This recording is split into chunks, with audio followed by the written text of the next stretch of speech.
5 scores!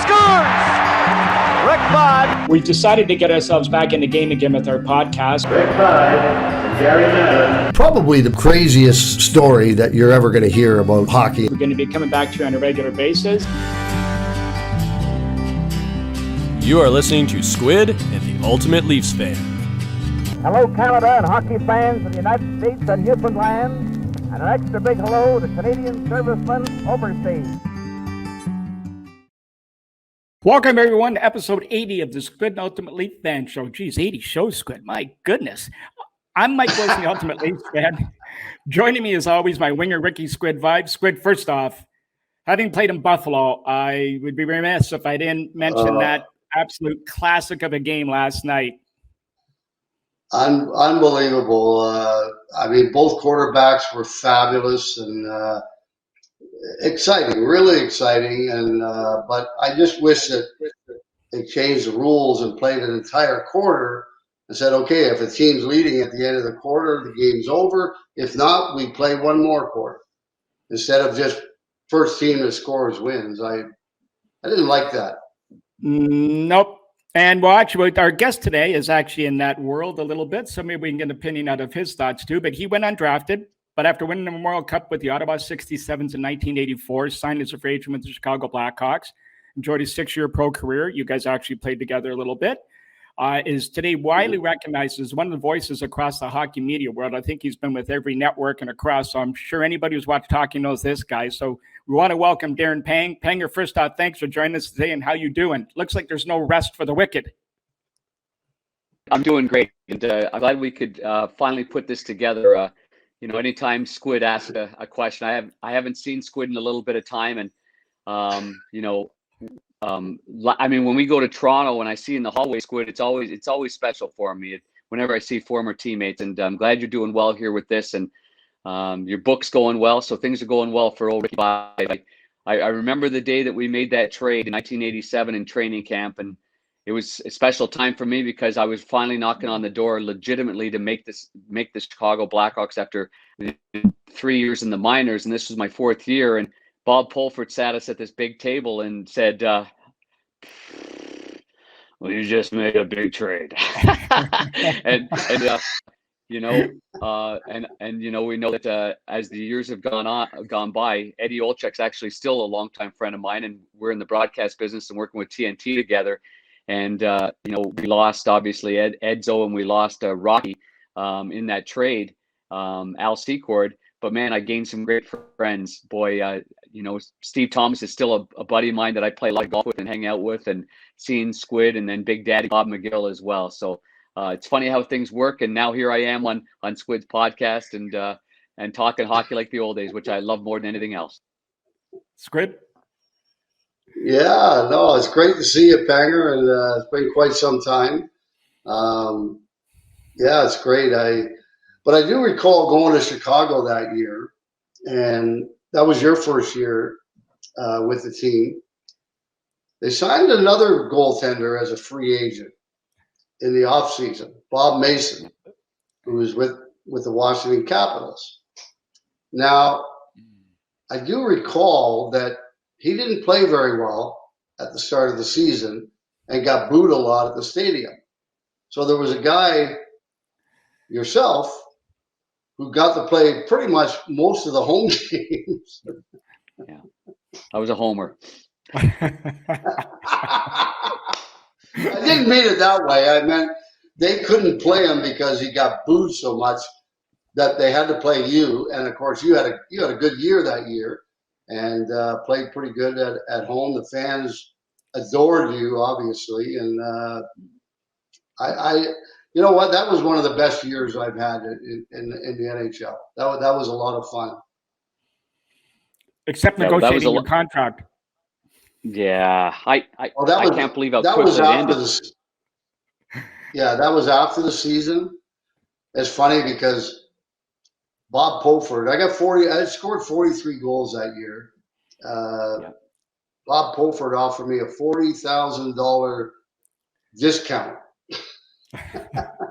from what I was making, and it went all summer long. And then finally, we had an arbitration date set, and Bill Waters, who was my agent, was talking to Pulley, and Pulley goes, Bill, you know what's going to happen if he goes to arbitration. Bill said, yeah, I know you're going to trade him. That's fine. And then 2 days later, I got a raise. It was ridiculous. It was, why did it have to go all summer? And how many years did you end up getting with that raise? Was it 1 year?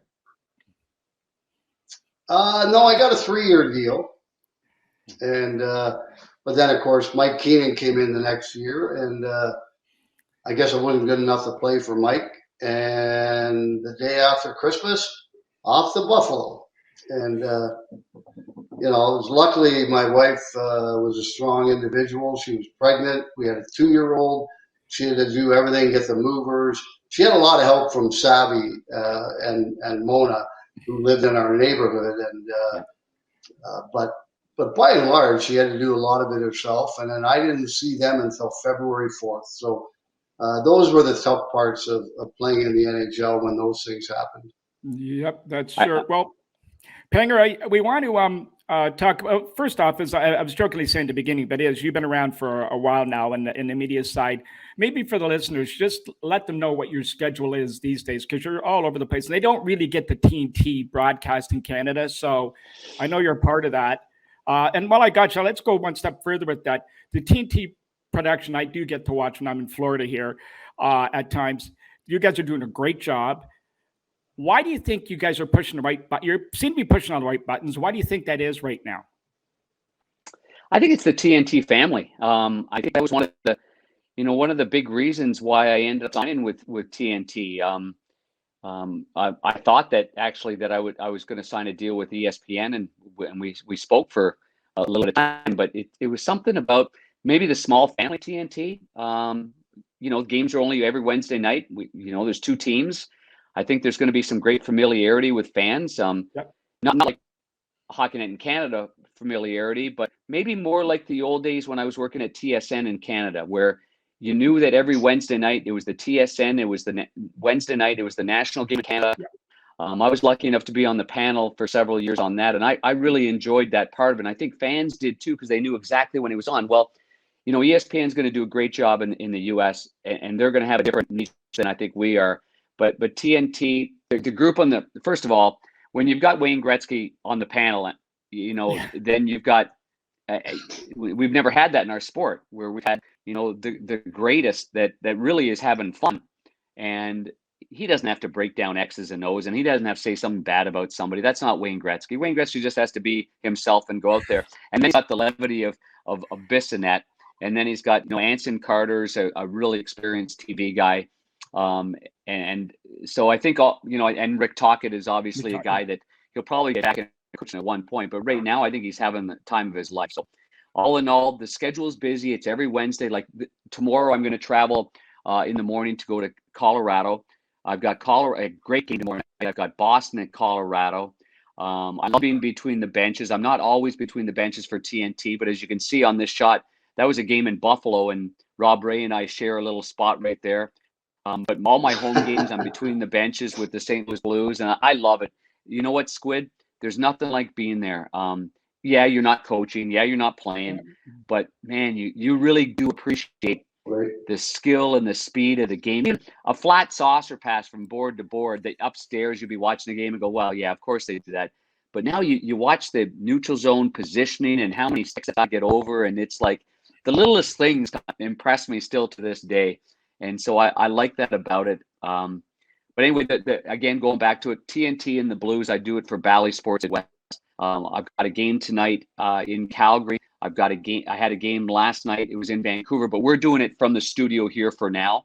And 2 nights before that, the team was in Seattle. So we've been pretty busy, and it's not going to get any easier. But I absolutely just love it, and I love the interaction with the players, and I like the fact that the players trust me, and I think that more than anything else says a lot about being around for over 30 years, is that that I'm not going to never sell them out, never throw anybody under the bus, but just call hockey what hockey is. And I think I'm pretty honest that way.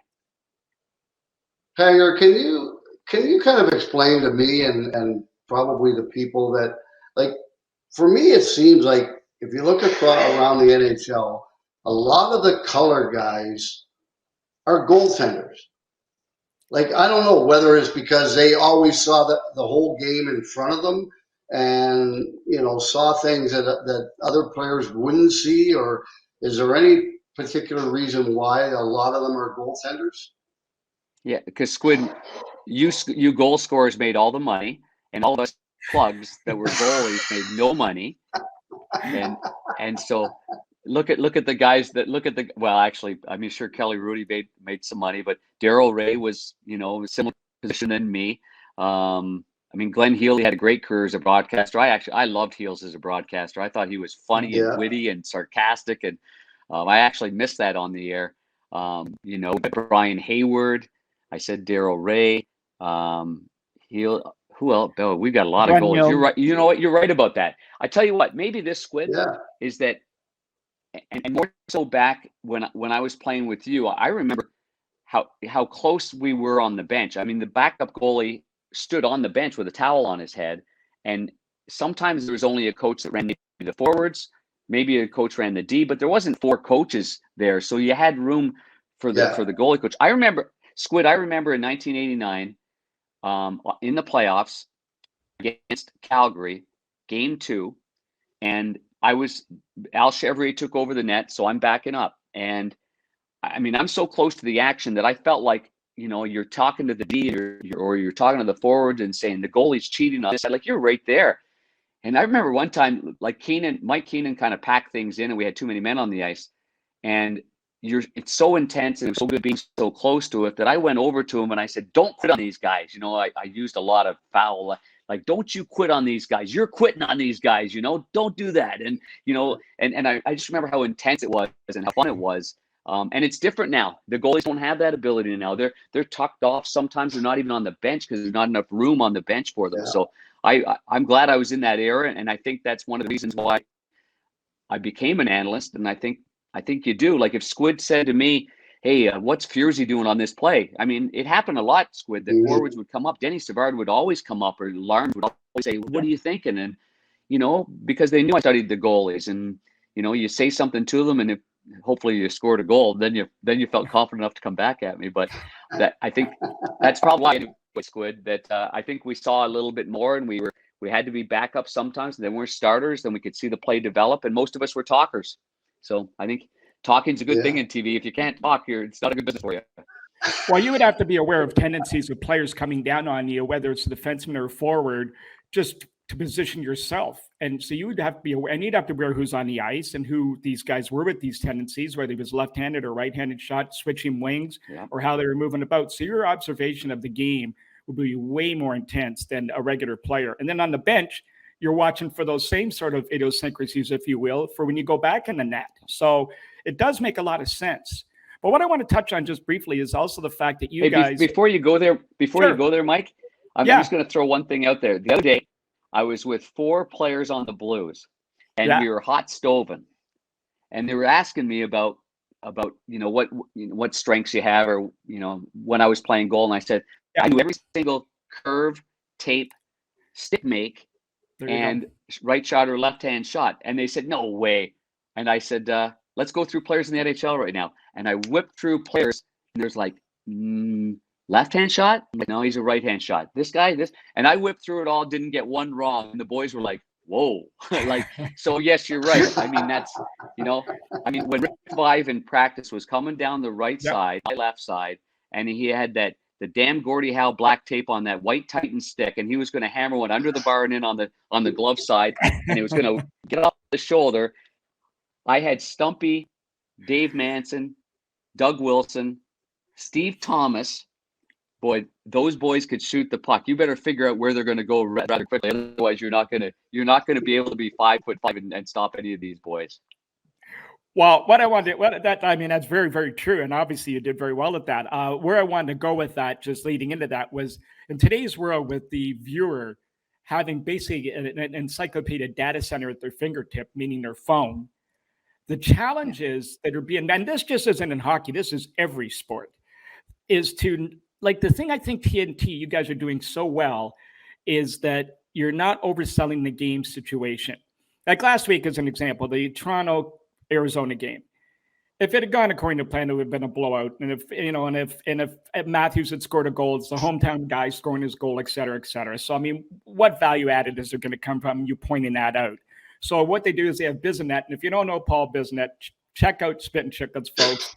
He's definitely worth a listen. And I think he's an up-and-coming star just because he's so honest and he puts himself out there. And we had him on the podcast, and he was very, very funny. But they had him bring his headdress that he wore at Coyotes games, so the glasses, as a backup, just in case. Well, as it turned out, the game went the other way. So now the narrative changes. So now what you guys have to say is relevant. And then the boys did throw their pieces out. So when you're preparing for a game, do you guys talk about those type of things just in case to make yourself more, sort of value added, if you will? Yeah, I think I learned from one of the best. I think John Davidson was the best analyst that we've ever had in hockey. And he was kind of a real role model for me. And so I basically another goalie. Another goalie. Another goalie. Became a president and is making millions of fishnagels since then. Love JD. But JD had told me early on that don't come to the game with a briefcase, is how he put it. Don't come to the game with a briefcase with all the answers. The game's going to start, and then it's going to change. And everything you've got in that briefcase, everything you've got in your notes, everything that you've got, the producer's got, and this guy, don't start jamming that stuff in. The game's got a different flow. And if it's got a different flow, then that's what your job is. You're an analyst. Tell the people why it's got a different flow. Tell them why Toronto couldn't beat Arizona that particular game. What happened in that game? What are they doing better? What are they not doing better? And a lot of times we end up as broadcasters really overdoing it, especially on national TV, overselling the stars. And that's fine. And it's great to get into the game, promote the game, but sometimes the stars aren't the stars of the game. And I'm as much in favor of a fourth line grinder and a guy that spent 7 years in the minors. I'll make that a bigger story than a superstar that's just he's not pulling his weight. He's checked out of the game, which, that's no fun for anybody. The more you show that, the more people go, man, that guy's a bit of a dog right now. Instead of showing that guy being a dog, let's show the guys that are working their asses off and really, really trying and really winning their team over. Maybe there was a fight, maybe there was a hit, maybe there's. So anyway, that's kind of what it is. Like I sit here all day. My game sheets are pretty. I mean, they're, for every single game I'm basically, it's all my own stuff. I do all my own preparation. I've got notes from different analytics companies. I try to package them together. I figure out what I care about, what I don't care about. If something's too complicated for me, then there's no way I could say it on the air. So I don't really go into that. But, I'm doing Calgary tonight. So Goudreau, Lindholm, and Tkachuk line. In the NHL, they've scored the most amount of goals. They had the most amount of chances. They've had the most amount of shots. They've had the most amount of slot shots. So they're not just on the outside. They've had the most inner slot shots. So, I mean, to give you an example, going into this game, what are St. Louis going to be worried about? Well, that's it right there. And if they can nullify that line, then what's after that? What's the next layer that they have to defend against? So I like to think that I go into a game prepared for anything that's going to happen. And if the game's bad, it's really great to have a lot of stories and pictures and family stuff, and that's great because it takes your mind off of how crappy the game might be. So you still have to entertain it. You have to keep the eyeballs watching the game as much as possible. Squid. So Panger, I want to bring you back to your playing days. In particular, your first year. Mm-hmm. We were in Hartford, and we had a little rookie party. Yes, Do you want to take us through that rookie party and what happened at that rookie party? I remember it very well. We were at a place called the Russian Lady, I think. Is that right? The Russian Lady Bar? Yeah. I think it might have been. And I believe that the Minnesota Twins were winning the World Series. How was that at the time? Uh-huh. Yeah. And that's pretty good. So we were told before then, I was told just earlier than that to get a place, which was really cool, by the way. I was at that Bismarck Hotel forever. And I just married Lynn. She's like, when are we getting out of this hotel? I said, I can't until Bob Pulver gives us the word. Got the word. We go into Hartford. We're going to have a rookie party. Brian Noonan, myself, Mike Stapleton might have been there. And our job was to drink as much as we could possibly drink. And Brian Noonan was having a bit of a difficult time, Squid. And I remember one time the guys tried to throw some shots towards him. And in those shots were cigarette butts and chew and a bunch of stuff that I didn't know about. And I went to grab it because Brian Noonan was like this. So I thought, I'm going to be the good team guy. I'm going to grab this. And I'm going to drink this for Noons. I got your back, Noons. And I chugged it back. And it was all of that stuff and more. It was shots and cigarette butts and chew. And I just went, oh, it was the worst ever. The worst ever. But you know what? It was a lot of fun. And Noons always remembers that I took one for him as well. So that's probably what you were talking about, huh, Squid? That had to be the whole thing. Yeah. Yeah. I never saw anybody run to the bathroom so quick in my life. And you never saw me play lacrosse. You know what? I could run. we had a great bunch of guys on that team that year. I recall we had a lot of fun. We didn't have a fantastic year, but we had a good year. But all the guys were fantastic, and I really enjoyed it. Well, I was going to say before I thought we should have been a better team. You know that? I thought we should have been a better team. We were, I think we should have been. Troy Murray scored in overtime. Was that the year that Troy Murray? No, that was the year that we gave. We gave up a goal to New Jersey in the last game of the year. They had to win, otherwise they don't get in the playoffs. They beat us in overtime. John McLean scored at home, but we were already playing St. Louis to start it anyway, so it didn't matter. But that was a big moment for the NHL and for I think it was Lou Lamoriello's first year as the general manager. And anyway, so we were probably too comfortable going into the playoffs. It was kind of set back then in that old Norris division, and there we were playing St. Louis again. I didn't play good enough, Squid. I had to beat them. Well, to this day. Let's talk about how you got there. So let's go back. You were born in Meaford, Ontario, by the way. That's in Canada, folks. Most of your hockey. Do you know where that is, Squid? Meaford. I know where it is. No, I don't. Is it near Ottawa? South of the Georgian Bay, and it's right near Owen Sound. Oh, okay. Oh. So Collingwood Way. Yeah. Okay. Yeah, okay. a little bit more east, a little bit more west. Sorry, a little bit more west. There was the Army base was there. That's when my dad was in the Army, so that's why we were there for when I was born. So played most of your hockey in the Ottawa region. Yeah. Talk about that, and talk about playing with the young Steve Yzerman. And maybe was he showing signs of being the Steve Yzerman that we come to know and love as a player later on? It's a great question. I got to play with like 3 players when I was a kid from the age of 6 as a Nepean Raider tyke. Doug Smith was on my team, and he was the second overall pick to LA. The next year and several years after that, I played with Danny Quinn, and I think he was 13th overall. And then when I was in midget, we recalled Steve from the Bantam AAA team. He was in the Loblaws Cup, and we were in the Air Canada Cup.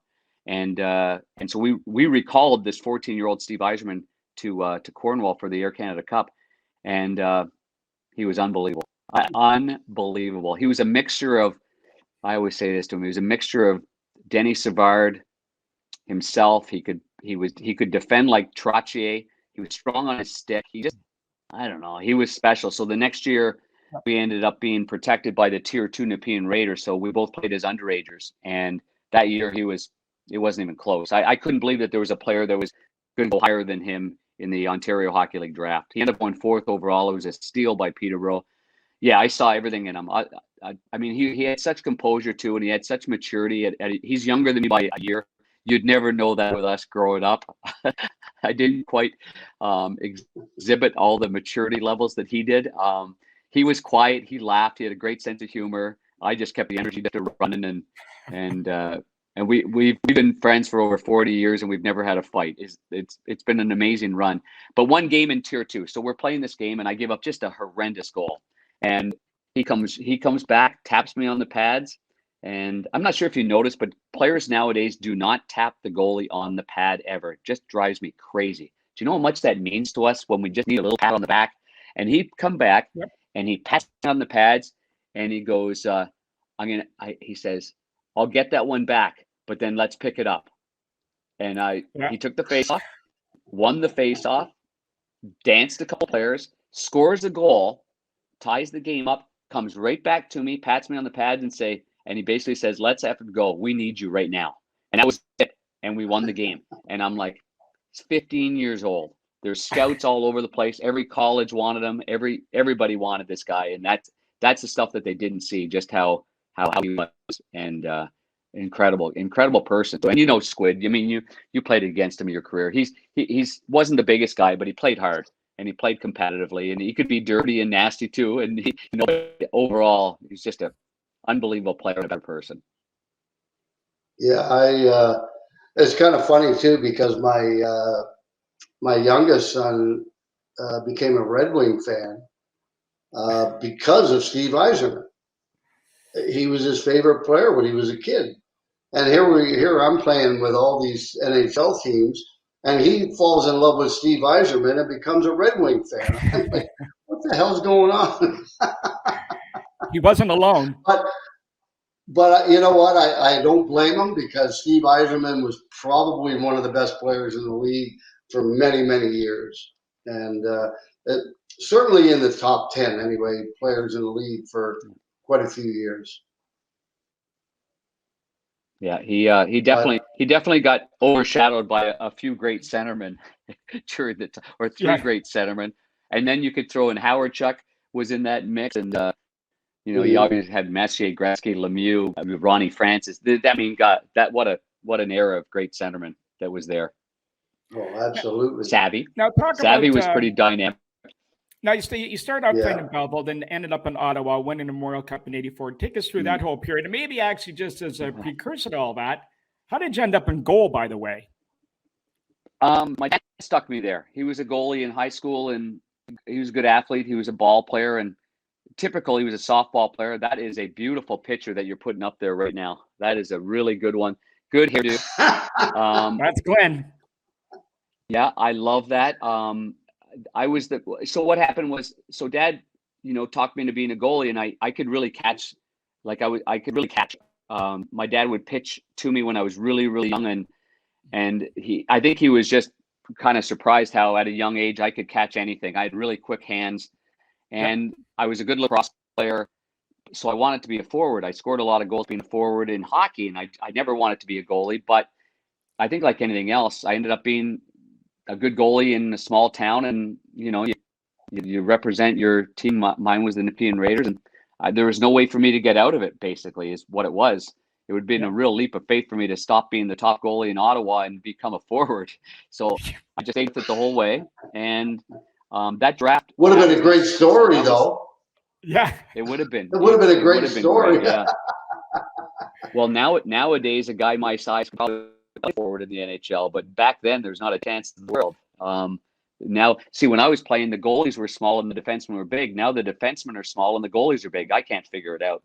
But that picture with Belleville, I was the first goalie taken by the Belleville Bulls. They're an expansion team. So that same draft of Yzerman going to Peterborough 4th overall, I went to the Belleville Bulls. You see Marty McSorley up in the top left. Danny was our first pick. He's in the middle. Ben Kelly, Scotty Gardner. Boy, we had a rock'em sock'em tough team. We'd fight anybody. Bill Kitchen, Kitchener. Anyway, long story short, get drafted there to Belleville. Larry Mavety and I hit it off right away. Everything's going well. And then we really fell apart after the new year, and we became an expansion team. We were surprising a lot of teams. We fought a lot of teams. I got the crap kicked out of me a couple of times in the warm-ups. It was a tough one there. And that would be me getting that was Darren Pang of the Niagara Falls Flyers, and he beat me up so bad. I was 124 pounds, I think I was 126 pounds, and he ragdolled me because I went in to try to join a fight, and I had a head the size of a watermelon after that. But the next year we started it out, and I was Squid Gretz bought the team, so we start training camp the next year. And even though I ended kind of poorly and I was in a bad spot that first year, I came to camp. I had a new attitude. I was charged up. I was stronger. I was ready to go. And we start the season off really well. And Gretz is there for training camp and he's skating with us. And we're like, this is unbelievable. We're going to have a great year. November comes around. I play a game in Sudbury. Larry Mavity's our coach. And Sudbury rink, Squid, you remember, it's a long walk from the rink to the locker room. And I'm walking, and I gave up 7. I remember Jeff Brown scored 3 on me because he never lets me forget it. Oh, boy. And I'm walking down, and Larry Mavity gets ahead of me. And all he says is, he used to call me short ass, and he had a great voice. So he go, "Well, short ass, that's your last effing game you're ever going to play for me. That's it. You're effing done." And so I haven't even got there yet. I'm like, oh, man. And I knew it. I don't know what happened. I've never lost confidence in my life. I lost confidence there and I couldn't stop a puck. Next day, I get traded. Larry Mavity brings me to his house. He's got the phone right there and he literally says, "I just traded you, short ass. Where do you want to go? The Windsor Spitfires?" And they were awful. And I'm like, oh, no. It would have ruined me. It would have ruined me. Not from the city, not from the team. It just would have ruined me. I would have been a disaster. My mom was, kind of raised me after my parents got divorced. She was in Ottawa. She was, living alone, like single or whatever. My brother was there. And he goes, "Or Ottawa." He had this dramatic pause. "Windsor or Ottawa?" I'm like, Ottawa would be great. And he goes, "I traded you to effing Ottawa. Don't worry, kid." And so he gets me on the phone with Brian Kilray, and Killer says, hey, Ping. He called me Ping Pong Pang. He says, "Ping Pong Pang, I know you're a cocky son of a bitch," he says, "but we got a game tonight in Kingston. Do you think you should play?" And I said, "You're darn right I should play." Killer, he goes, "I knew you'd say that. You're playing tonight against the Kingston Canadians." So I played that game. I was the first star, and we were off and running there. And we end up winning the World Cup the next year. Brian Kilray's first, which makes me the most proud. Wow.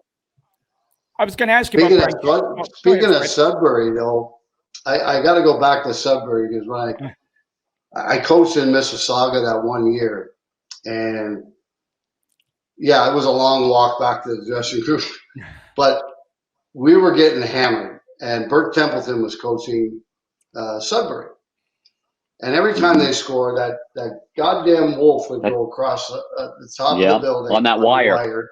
I saw it 7 times that night. Yeah, well, I saw it 12 times, I think, the night I was coaching. And the referee, he kept giving us ticky-tack penalties. And then Bert would put out his number 1 power play all the time. So I got really angry. And I took sticks, and I'm throwing them at the wire to try and cut the wire so that wolf can't go across anymore. I ended up getting kicked out, but it was well worth it. That's a shocker. Now, Pang, I wanted to ask you, Brian Kilroy, what kind of influence did he have on you as a player and a person? And what made him so special, especially to last as long as he did? He was an amazing human being, an amazing coach. The ability to pick somebody up when you're lacking confidence, knock you down when you're too full of it and cocky. Squid, he would have been good for you too.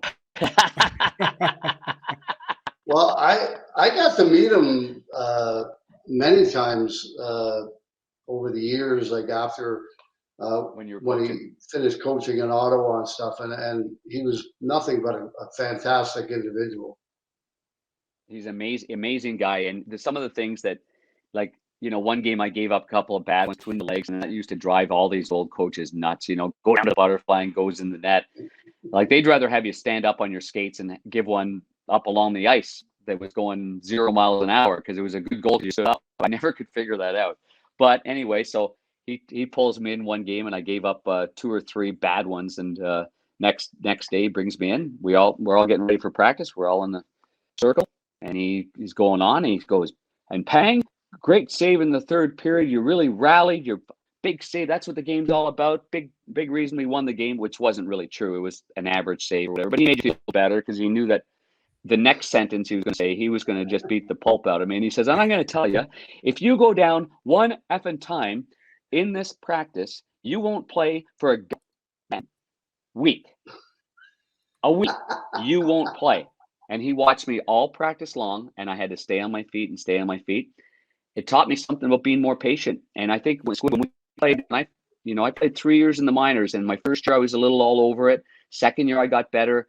Third year, I think I was really ready to play in the NHL, and I could tell because I never moved before the puck came off a stick, and there was a certain patience that I'd gained that over the years. Instead of going down quick early before the puck is off the stick, and then the great shooter would just pick you apart, I became real patient, and I'd stay right in my stance until that puck actually came right to me. And so that was a big part of Brian Kilrea. But another thing about Brian, I mean, every time my sister has Crohn's disease, and we've raised a ton of money in the Ottawa area over the years. And I mean, not even a hesitation. Hey, Killer, I've got it. Yeah, I'll be there. Ping pong, Pang, I'll be there. No problem. How's Sherry doing? My mother passed away in 2016. Who's in the back? The Killer, Great guy. Yeah. Nice. So how did your draft year? Now you said your third year getting ready to play pro. You thought you were ready. You didn't get drafted. You ended up in Chicago. Yeah. Take us through all that. Like how the year was going. You guys were having a good year. Obviously, you were having a good year. You might have thought you were going to get drafted. You didn't, but you end up in Chicago. So walk us through that whole period. Nah, you know what? It was the year that my first year Major A, I was ranked, I think, like 5th or something, and Bally was doing my representation because he had Steve, and everybody thought that I'd probably get drafted. I didn't get drafted that first year. I went to the draft. I sat there in the Montreal Forum, and then the next year they said you'll get drafted the next year. And I sat in the Montreal Forum. I watched the first couple of rounds. Then I went to an Expos game, and I said, yeah, you know what? It's not going to happen. So went to an Expos game. I think it was with the Coho rep at the time, and came back to Ottawa, and Steve and Danny Quinn were drafted, and they came back, and they had all their brand new Titan sticks, and they were so pumped up. I was so excited for them. That's all I stayed for, was to see them get drafted, and then I left. But then, after maybe the biggest concern was going into my final year with Ottawa. The year before, we lost in the conference final. We should have gone to the Memorial Cup. Oshawa beat us.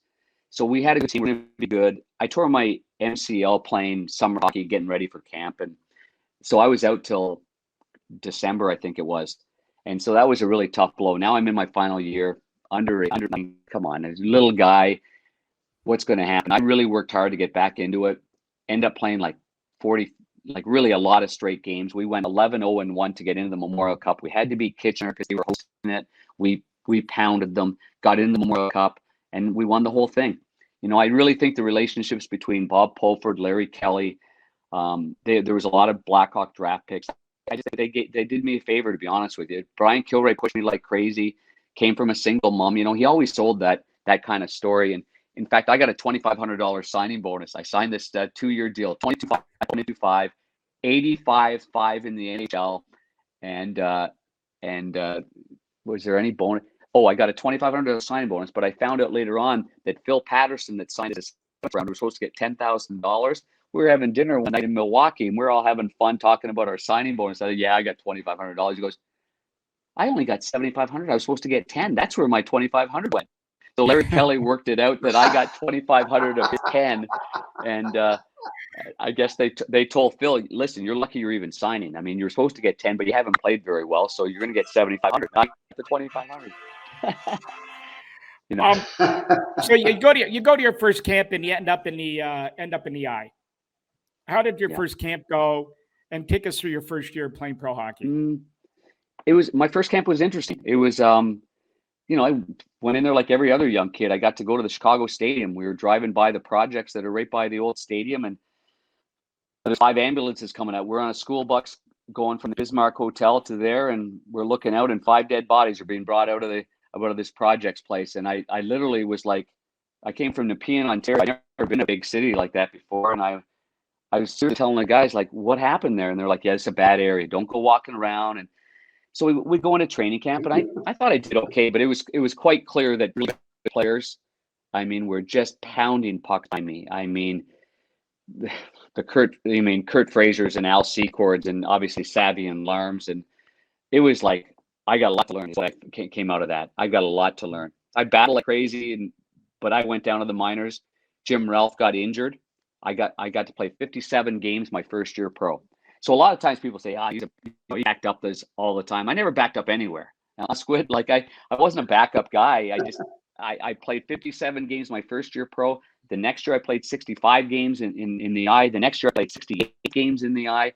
And then my first year in the NHL, I played 50 games. And so that was my first year in Milwaukee. Cliff Corral was our head coach. Really sad news. The fella that hit in the middle, it's got number 4 right there, Randy Boyd. We just found out last week that Randy passed away. He was a big-hearted, loving guy, just a great teammate. It really was. It broke my heart to find out the news that that Boyd passed away. But this was a team with Jeff Larmer. We didn't have a lot of guys. Tom McMurray. We didn't have a lot of guys that ended up in the NHL. In fact, when I look at this list right here, wow, I think it might be me. Me and Randy Boyd were the only ones from this group that ended up playing in the NHL. Wow. And I probably wasn't supposed to be there. So it was a fun year. Milwaukee was a great city. The team was used to being in the AHL, and that was the first year that several teams went to the IHL as their main affiliate to the NHL. And it was the first year that Chicago did that. And it didn't go very well. We were last place. Our players didn't respect the IHL, and we didn't play very well. It was a little bit embarrassing, to be quite honest with you. I think we finished last, and the Blackhawks after that year pulled out of Milwaukee, and I think they ended up maybe in Halifax right after that. But my next couple of years was in Saginaw of the IHL, and a little bit in Halifax of the American Hockey League. What highlights your first year pro? Now, even in Saginaw, was there one night where there was a brawl you got involved in when you're with that club? A barroom brawl, I believe. Yeah, there was a couple. Yeah, we were on the front page for all the bad reasons. Four admirals assaulted. That was in Saginaw, and we had a great time. We had some great leaders, and Peter Horchuk was our captain. And yeah, we were out kind of late. We had an off day the next day. I think it was the All-Star break, and we went out to some bar, and somebody didn't like what we were like, and they were waiting for us in the parking lot. It was an 8-against-4, and I lost my tooth. I got knocked out. Peter came and said, "Get in the car and lock the door." Rene Badeau got beat up bad. It was, you know what? It was a bad thing because it was the first time ever that I was in any kind of trouble. You know, that we had to get called into the GM's office and explain what happened. And yeah, that was a tough one there, boy. That's for sure. We also had a brawl that year in the game. Coach DeRoger and Rick Lee was coaching. Former NHLer Rick Lee was coaching Muskegon, and we got in a brawl after the first period, and it ended up being in the concourse. We delayed the game for an hour, 10 minutes because all our skates were dull. It was, I mean, I'm like, oh, what are we doing? We went to get into a bus one time, and DeRoger again. He remember Mel Hewitt, and another couple of guys were his good buddies, and we're getting on the bus to go to Fort Wayne or somewhere like that, and we got a couple of cold pilsners in the back, and we're ready to get on a bus ride of 8 hours or whatever it's going to be, and sure enough, he gets in a fight. Our coach gets in a fight with two of our players, gets them off the bus. They fight as we're about to leave. And then he gets on the bus and he takes their equipment out, throws it out there, and we played a game without two players because he got in a fight with our two players. I mean, what am I doing? You know. So, but good times, good friends, a lot of friendships along the way. A lot of guys stayed in the NHL. A lot of guys that along the way you get to see and you go, oh my God, you remember that? And that was all. It's all good, all part of the process, I think. Squid. It was quite a.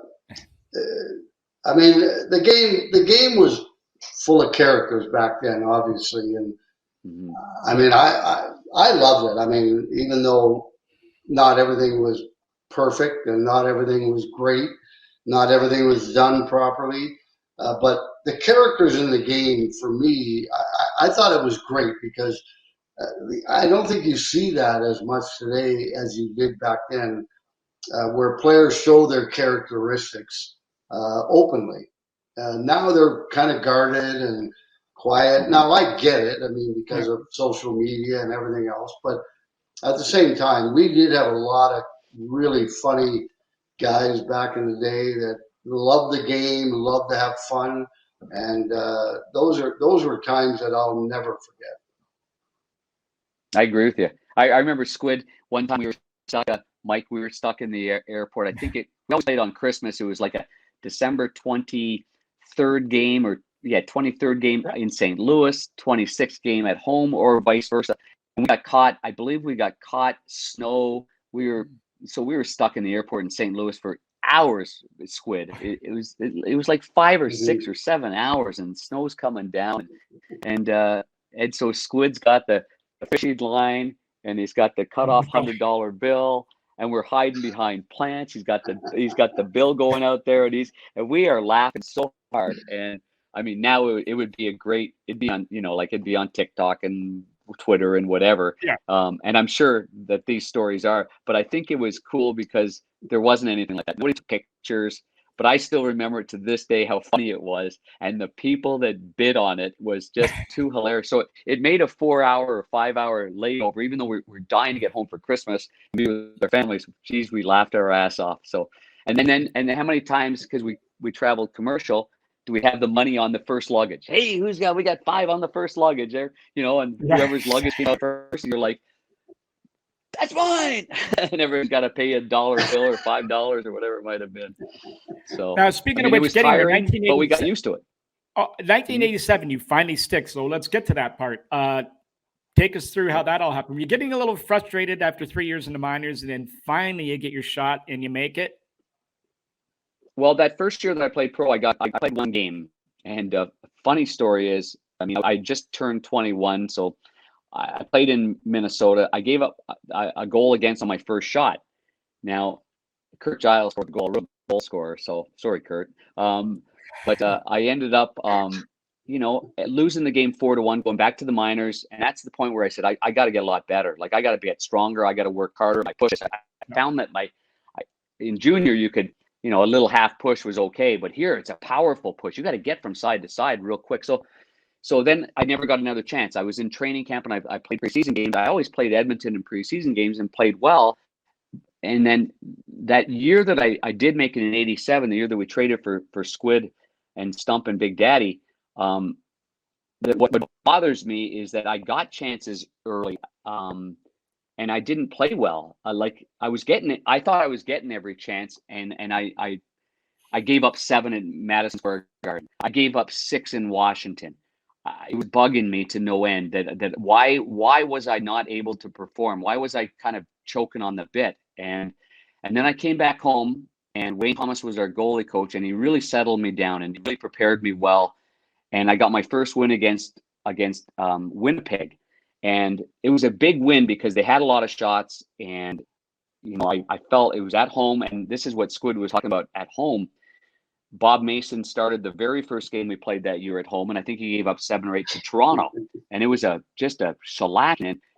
Then he literally did not want to play at home. Like he was really rattled by it. So he would, after practice, he'd say, "Hey, did they tell you you're playing?" And I'd say, "Yeah, I'm playing tonight at home." And he'd be like, I could see, he'd be like, "Oh, good."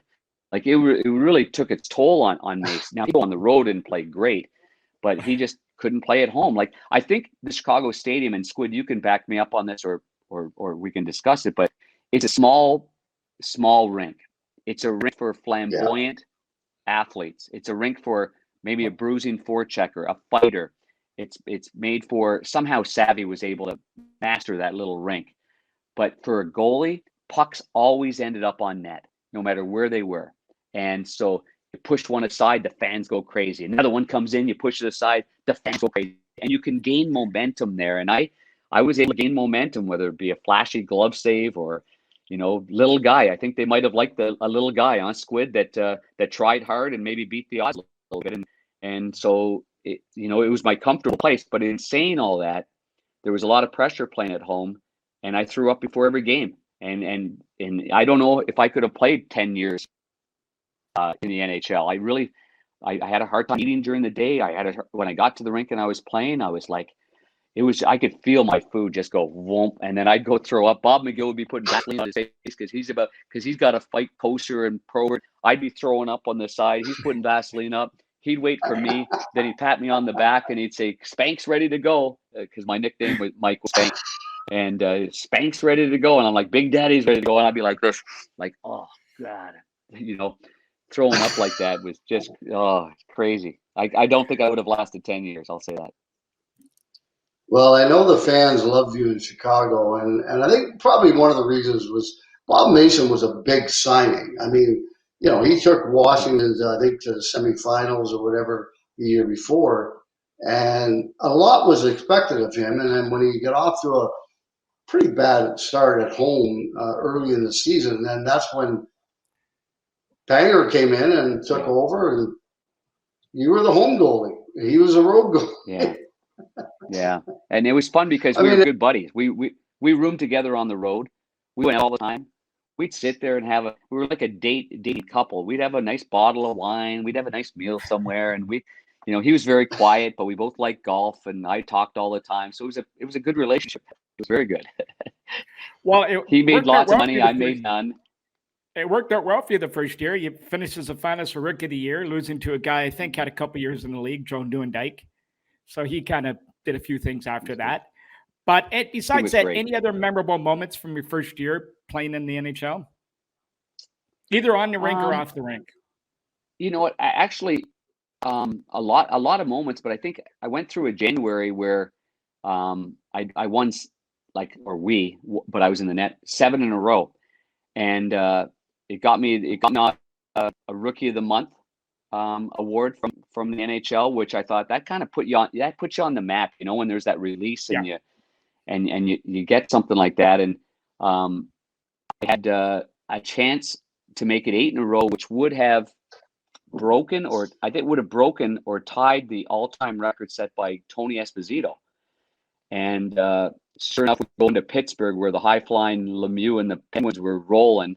And I'm thinking to myself, honestly, is this the one game? Is this the game? Are they going to put me in here? Or are they going to put Mason? And at the last minute, they changed it up. They put me in that game, and which Tony Esposito was actually an assistant general manager with Pittsburgh at the time. So he was there. And we lost the game 3-2. It was a really good game and a close game, but that was it. So 7 in a row was the mark that I had.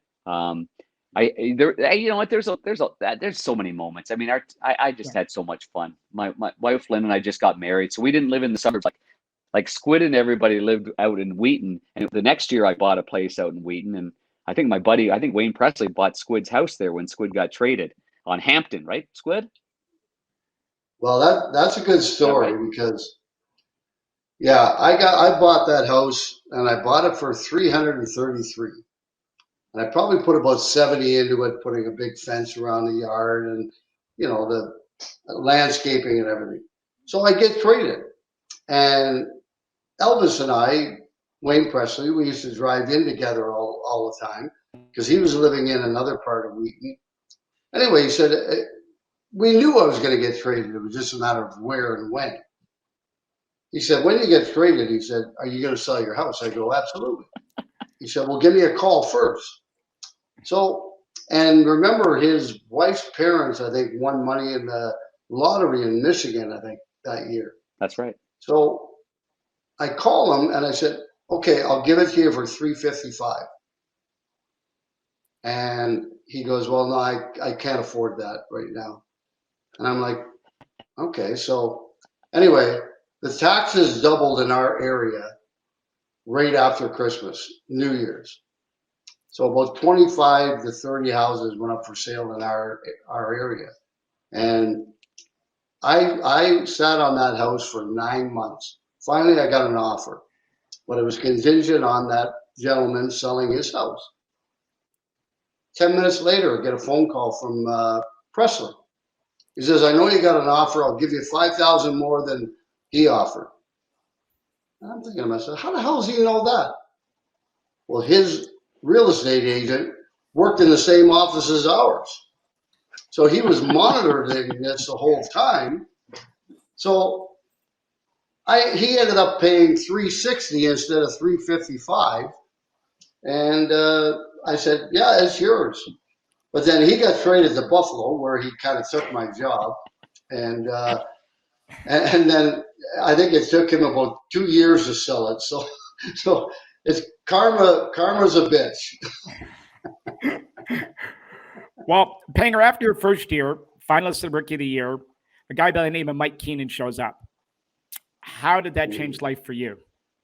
And by the way, his name comes up a lot in this podcast. Yeah. I thought I was duped a little bit.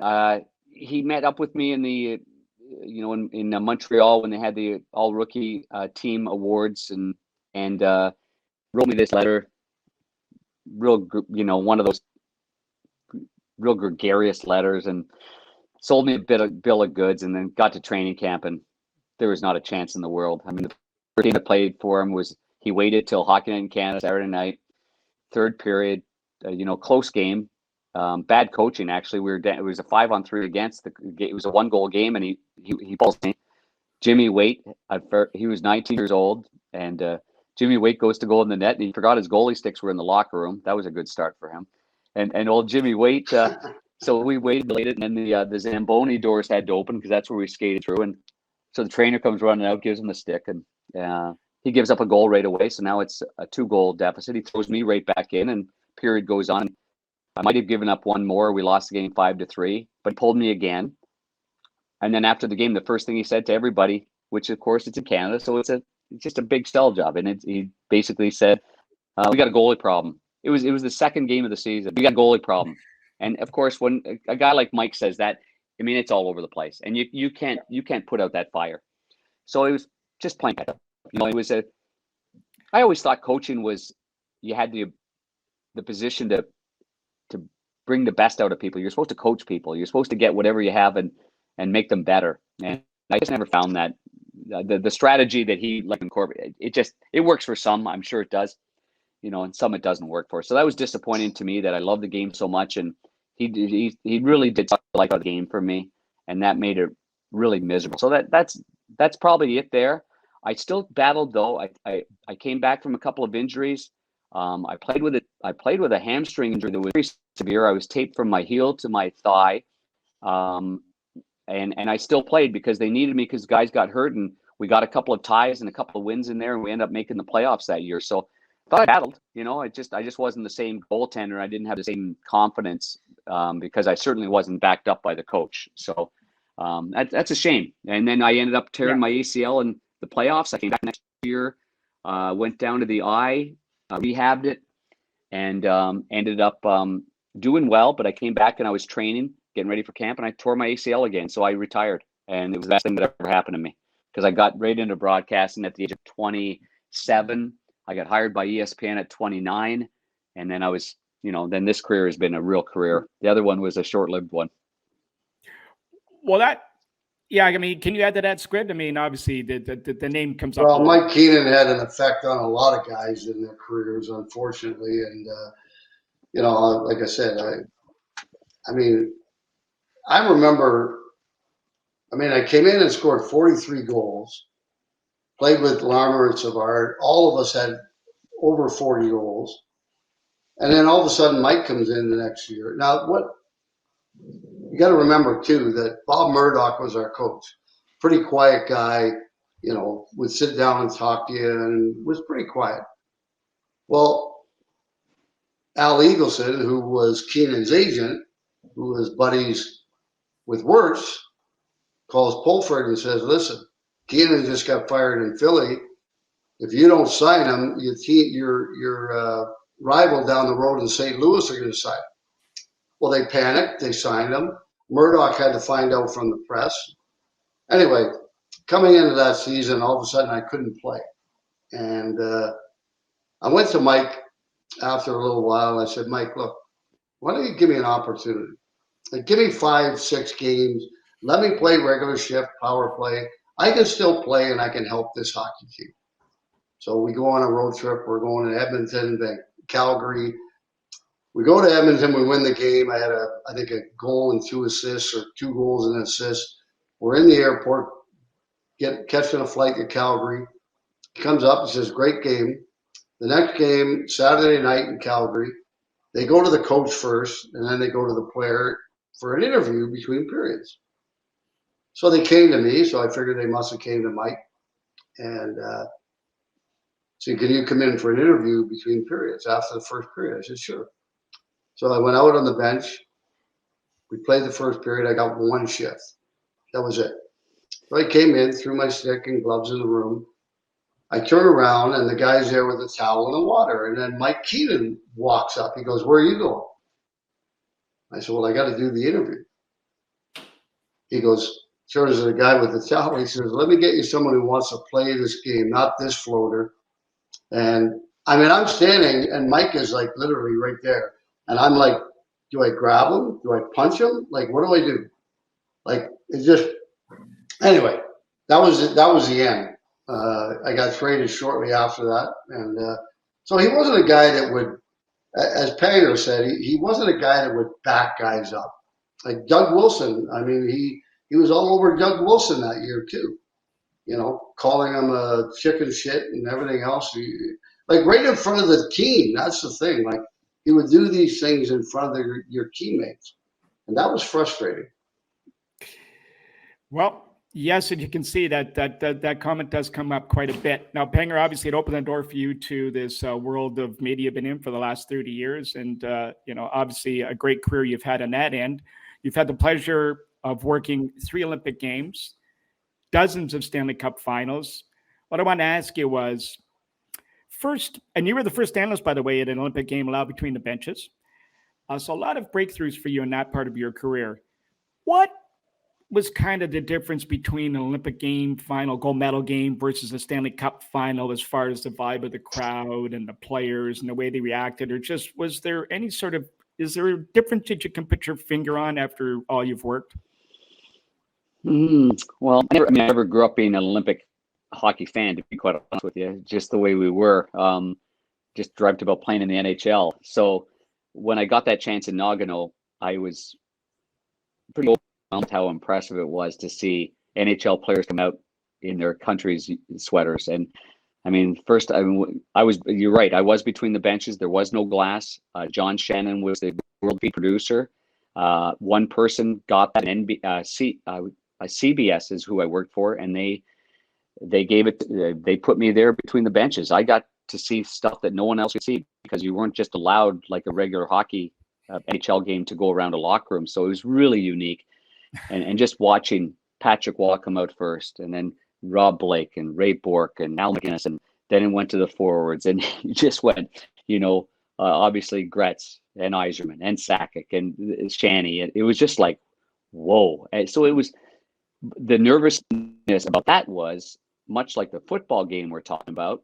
Is the nervousness was certainly the fact that it's a 1-game elimination with a shootout.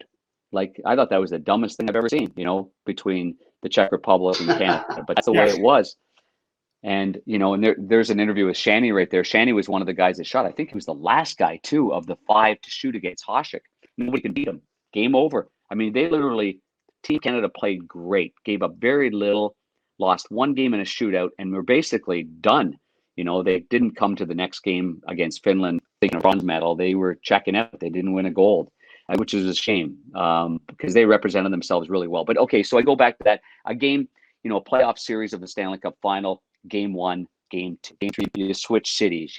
You there's a crescendo of characters being built up. There's battles being drawn. There's goalies that's standing on their head. Maybe one guy's struggling. Where's the weakness going to be? So I think, I prefer a 7-game playoff series than I do an Olympic gold medal. But I really enjoyed it. I enjoyed being in 2002. I was working with NBC in Canada, so I got to again be with my best buddy Stevie in the locker room afterwards and having a cold beer with him. And then in 2010, he was the GM. I got to work for CTV and TSN, so I was there. Got to go afterwards with him after another gold medal. So those are the moments for me that I kind of cherish more as I get older.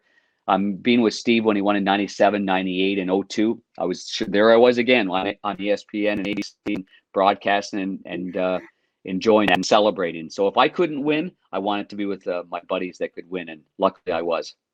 Oh, that's fantastic. I mean, it's funny. I don't get that many of the U.S. games, but I have gotten a few over the years, some St. Louis games, obviously. And I got to say, you were a good friend and a great teammate. You're probably even a better broadcaster and color guy than, because you know the game and you do a great job calling the game. And throwing things in there that I don't hear other people talk about that are very important. And I think you do a hell of a job, Panger. Squid, thank you, bud. I really do appreciate that. I think when you hear it from guys that have been around the game a long time, and we're all critical, we're all emotional, we all watch games. I can be watching tennis or golf or football or baseball and listen to somebody and go, or I listen to somebody and go, whoa, what a great call.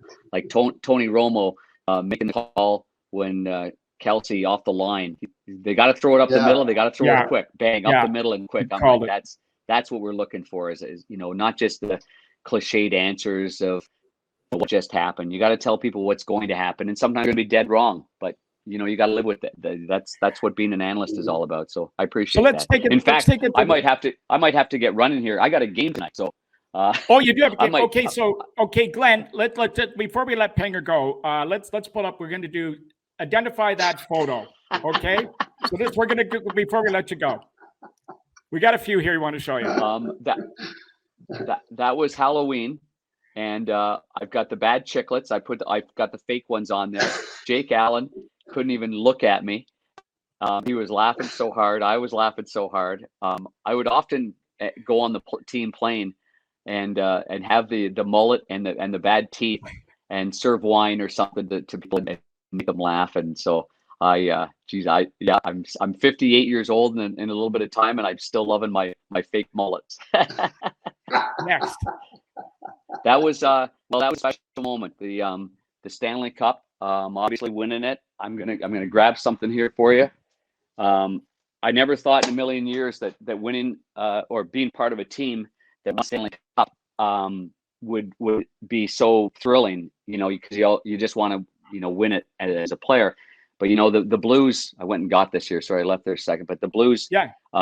Ownership and management team, like they gave us broadcasters the exact same rings as the players, which honestly I don't quite understand that. I'm thankful for it, but I think the players should get something way different than what I get. But I'm forever thankful that they treated us that way, and we had a chance to be on with our families going down the parade on Market Street and being a part of it. So that was a really neat moment. She told me to be in the room. I didn't even go in the room. This is another one. This was that year they were struggling, and we had a fundraiser, and it was for the Oscars. And I decided to, my wife actually did. She bought everything. She bought the paint. She got me set up. She thought it would be very funny if I actually went as the Oscar. And the players were laughing so hard, and all night long it was like, that was kind of a funny rallying thing. And that was not that's why the Blues won the Stanley Cup, but it sure was a fun moment for all of them. And even Vladdy Tarasenko and Ivan Barbashev loved it. And the players couldn't believe it. The wives couldn't believe it. And I was a little embarrassed walking in there, but it all ended up being a really fun night. Glenn, this was this year at TNT.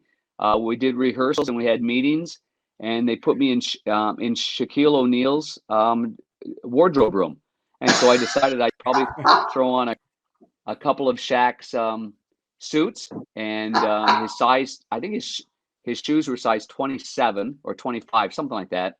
And so I threw that on there, and I think that's a very funny one right there. That's a big man. Oh, man. That's a very big man. It's a commercial that we're just doing. It's a Car Shield commercial. Ryan O'Reilly and Pat Maroon. And so we just did another one that's going to be playing during the Super Bowl. So that's been a fun ride. Car Shield is actually a local St. Louis company. They support a AAA hockey team called Car Shield AAA. So they're big into hockey. They're big supporters here in St. Louis. So I was glad to be part of this one. Oh, that's a cool one. Oh boy, we were in Boston, and in fact, we played Buffalo the night before. We came in.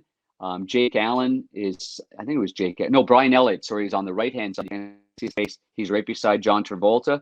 Travolta was sitting alone, and we ended up. The boys wanted a picture, so I went over and asked John if the guys could come over and take a picture. And he said, "I'll go over there." And he stood with us and had a couple of cocktails for about a half an hour, and we really enjoyed that. That was a really cool moment there, but being with John Travolta, and our guys were pretty excited about that. And this one was Squid. You can't get off easy here. You got to deal with this one. That's Squid right there, man. That's Squid with the that's right. nose. I love it. Yeah. He's not getting off. Well, I had the beard going there. I think it was in the middle of the winter. We had a table hockey tournament down at another goalie. What's his name? Wasn't it? No, but his thing. But the guy who owns a bar down there, right down there, the bottom line. The bottom line. The bottom line. And he was a former goalie. His name is just not coming to me. But anyway, we did that. So I don't know why I put that on, but I put it on to get a few chuckles out of some people, and I did. Well, listen, Pang, you got to go to work tonight. We don't want to be responsible for keep making you late for your job. So we can't thank you enough for joining us today. And listen, all the best moving forward, and we'll be watching. Mike, thank you for having me. You were well prepared for this. You had a lot more than I ever imagined. And Squid, glad to help out. Everything's going well for you, pal. Banger, you take care, buddy.